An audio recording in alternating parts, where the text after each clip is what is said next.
Hey you guys, welcome back to my channel. Hope you guys are having a great day. No, I have not closed just yet. A couple more weeks and we are in there. But what I did decide to do is do a 5 to 6 part design element mini series, only because I'm gonna be doing so much in the house and I know I'm gonna miss something. So while I'm gonna say idle, but I'm not idle because I'm definitely working, I felt like this would kind of help you guys along the way. I know there's about 6 or 7 of you guys who either just closed, about to close, and it's like right around the time that I'm closing also. So, and I wanted to be able to help along the way, just in case I got too busy. So when you guys saw the video of me going into that store and buying up all the towels and the bedding, I had actually just came from a client's plan. And what that means is she's buying a new build, so her house isn't ready. So what I did is I went into the model home and I took full measurements of that space because it is the exact replica of her house minus 1 or 2 things, which we took account for those also. So today's video is going to be all about measuring. First thing you want to do is measure passageways and entryway, which is going to be like your front door, your back door, stairways, if you have hallways. The reason why you want to focus on that is if you have absolutely no furniture, you want to make sure the furniture is going to be able to fit in the front door, get to the hallway, up the stairs, and there's not going to be any sort of difficulty going into those spaces. A lot of times when you go furniture shopping, those pieces can be found online, and you want to pay attention to when it says like the width, the length, the height is going to let you know, like if your doorway is 32, 36, you probably don't want to go with a 40-inch piece to go through the door. My rule of thumb for that when shopping, and I'll do another video that's coming on this, I try to go at least anywhere from 2, and that's if I really love the piece and I'm like, Lord, I'm pushing it. Really, it's like 4 inches off from the space that's allotted to me to kind of get into it. And I have the same principle when it comes to measuring the area also. What I like to do in a plan is I take a piece of paper and I sketch it out, and again I'll share that with you guys if I have time in this video. It's not gonna be too long. I'll share that towards the end, and if not, I'll come out with a whole separate video, that way I can assist you guys. Okay, the next thing that you want to do is you want to make sure that you have clearance. And what clearance is, anywhere you have a door, which there's a door here, you want to open that door, because where that door opens at is basically, in my opinion, considered to be like dead space, unless you have the wall behind or something like that. But a lot of times, you know, someone would say, oh, the room is 300 square feet, and I'm like, okay, yeah, maybe 300 square feet, but all 300 may not be viable space, depending on how big the door is, how much space is left behind that door, if there's a window, if there's sliding doors are just a little bit different. Again, if I really want something, I may be like, okay, you know, I'm not going to open this side of the door, I'll only focus on this and just leave like that. Or pocket doors also, you know, I'm a little forgiving when the space is smaller on, you know, I'm like, ooh, I really want to get this piece in here, and you know, I'm gonna have to be in front of the closet. But you know, but definitely you want to be able to open those doors and measure to make sure that when you're trying to put the furniture in the room, you know exactly how much space you have. You don't go too big with the pieces. Lastly, this is one of the questions that I get asked a lot about, which is I have an open plan. How do I lay out my furniture where everything isn't just, you know?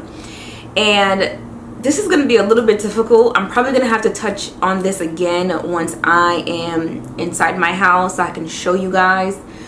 But I always look at the window and I always look at the door. So like your patio door sometimes, or even like the window in a room, to kind of gauge. And sometimes even the entryway, if it's like runs all the way, it kind of gauge where you can stop and start your furniture line. And I use that in an open plan. The biggest thing that I make sure of when I am positioning the furniture in a room is that I have that, you know, 26 to about 30-inch of walking space, so that way you don't feel really tight in the room. So I think that's probably going to be the best advice that I can give you, is just to make sure you know, where your bar is at and the chairs is at, make sure you have that clearance. Where your sofa and your back door or your sliding door or your patio door is at, make sure you have that clearance. From where you're going from your living room into the dining, make sure you have that clearance. You never want to feel too tight. And the biggest thing is when you're shopping for furniture, you don't have to go with the biggest piece of furniture that you see, you know, unless you just want to take up the whole entire room. Again, you want to make sure you have that clearance point. I'm actually working on a project now where the client is going to have a U-shaped sectional, and on each side I made sure that I had 28-inch of space. That way they had that clearance, but they wanted the living room to basically take up the space because they do a lot of entertaining and they wanted to have a lot of seating. Rule of thumb is your formal living room is supposed to seat at least 8, and that is not even counting the middle seat, because no one really wants to sit in the middle. Like, I knew that from when I was younger, because no one ever wanted to sit in the middle because you feel like kind of like being in a backseat of a car. So even when it comes to your 3-seater sofa, it only counts as 2. So then you'd have to do like 2 extra accent chairs, which is 2, 4, 6, and then you can have like 2 small chairs in the front. If you've ever seen a layout done like that and you're like, why are there so many chairs? Well, that's what they're implementing in that space, which is, you know, at least 8. At the end of the day, what's important and what really matters is how comfortable you and your family live in that particular home. So I would just say, again, when you do your measurements and you're measuring the height, the width of the room, you want to make sure that you have enough space. I know it don't show, but I'm falling. Cigarette smoke, sick from drinking. Baby, don't think I will save you, but I'll tell you the things we can do if you give in. There is nothing to be broken. Hear this moment. Don't let me think back, give me what I need. Just wanna forget, don't need time to breathe. 2 hearts pumping blood, beating up for fun. Caress my bruises, don't wanna go deep. Do it again and again, babe. No matter if we come clean. Tomorrow is soon, we'll be strangers. It's so easy and free in this dark, one more oasis. There is nothing to be broken. Hear this moment. Don't let me think back, give me what I need. Just wanna forget, don't need time to breathe. 2 hearts pumping blood, beating up for fun. Caress my bruises, don't wanna go deep. Don't let me think back, give me what I need. Just wanna forget, don't need time to breathe. 2 hearts pumping blood, beating up for fun. Caress my bruises, don't wanna go deep.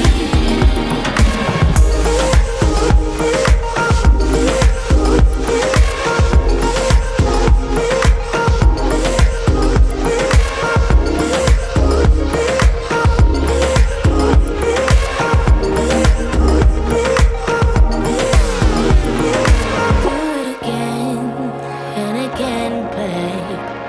No matter if we come clean. Don't let me think back, give me what I need. Just wanna forget, don't need time to breathe. 2 hearts pumping blood, beating up for fun. Caress my bruises, don't wanna go deep. Don't let me think back, give me what I need. Just wanna forget, don't need time to breathe. 2 hearts pumping blood, beating up for fun.